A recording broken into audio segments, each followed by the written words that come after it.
Welcome to Point Blank, brought to you by Fitz Roofing. I'm Brandon Strange, joined by ESPN Houston's Joel Blink of the Press Box. Joel, welcome in.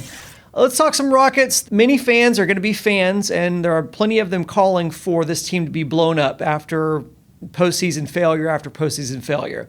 So let's talk about that. First things first, is there any scenario in which the Rockets would win a trade that dealt away James Harden?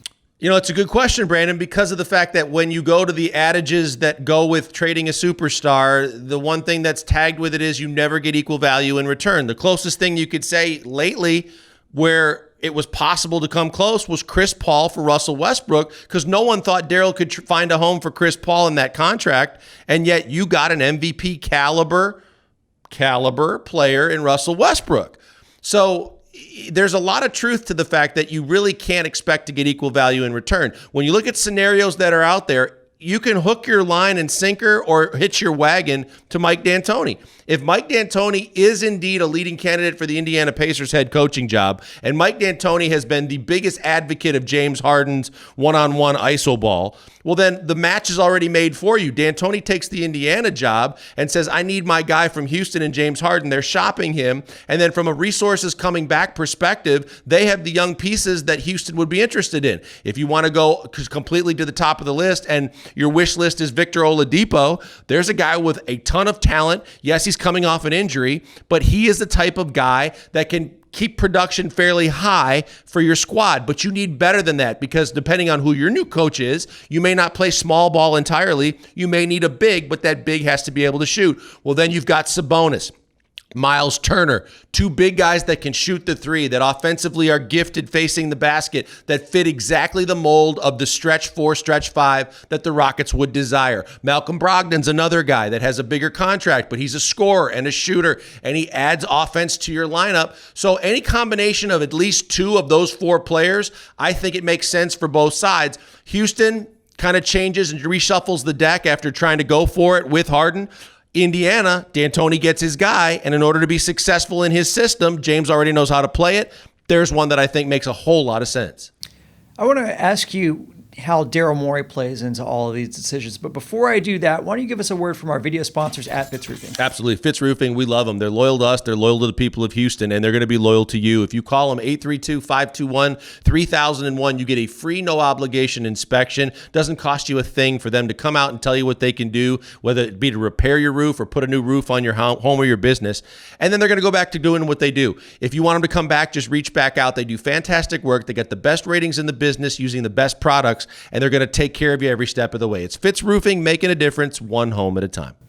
Joel, former Rockets owner Les Alexander famously never let the Rockets go into a total rebuild. Do you trust Daryl Morey to oversee a rebuild because he has done this before, like a soft rebuild? And then secondly, do you foresee a scenario in which Tillman Fertitta would allow them to go into a hard rebuild the way that Les Alexander never let them do? It's a difficult two-part question, Brandon, because of the fact that when you talk about Daryl Morey, here's a guy that constructed his roster and then reconstructed it for small ball. But the problem now is they're going to be limited in what they can do to change the overall complexion of this roster going forward because of the financial constraints. Eric Gordon at 18 plus a year, 16 to 18 million a year. PJ Tucker at 7 plus, Covington at 12 plus, as well as Russ and James 40 plus each. You're way over the cap already. How can you reconstruct that lineup? How can you play a different way if a new coach comes in and says, I need players to play a different way? Well, that's where Daryl's challenges become. I didn't give Daryl a snowball's chance in hell of being able to make the trade of Chris Paul to retool the lineup then. So I'm never going to say he can't do it. And I think that a lot of people in Daryl we trust is something more than a slogan. They really firmly believe no matter what needs to be done, Daryl's the guy to pull it off.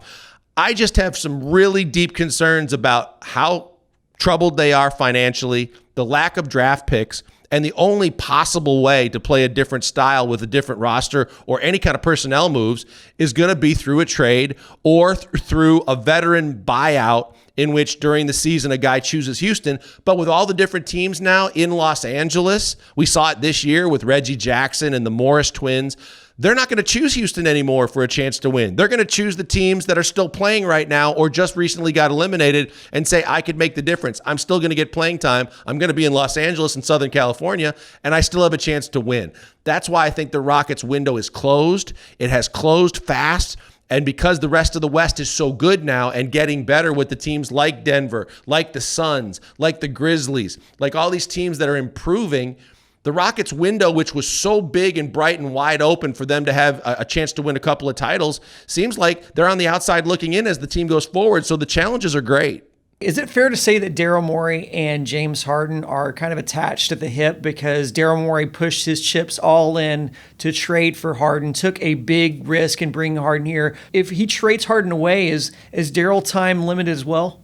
Well, Daryl's got a long contract at a very high dollar rate and makes him one of the top 4 highest paid general managers in the league. That's going to be the thing where Tillman Fertitta says, I'm already looking for a new head coach, but if I'm going to look for a new general manager and I'm still going to pay the old general manager for multiple years at a lot of money, I'm probably not all in on that because I've already proven as the new owner of the Rockets that I'm watching the bottom line and I'm not really too enthralled with the thought of going over budget on anything. So I don't think Daryl has a lot to worry about. I think on the flip side, Daryl is, and to answer your question, Daryl is definitely completely attached to James Harden. He put all the chips in, as you mentioned. He's a firm believer. They gave the keys. When they fired Kevin McHale at the request of James Harden, you essentially at that point gave the entire keys to the franchise to James Harden going forward. And everything, not only on the basketball floor, but otherwise, transaction-wise and otherwise, goes through James Harden. And if it doesn't, you're going to have turmoil.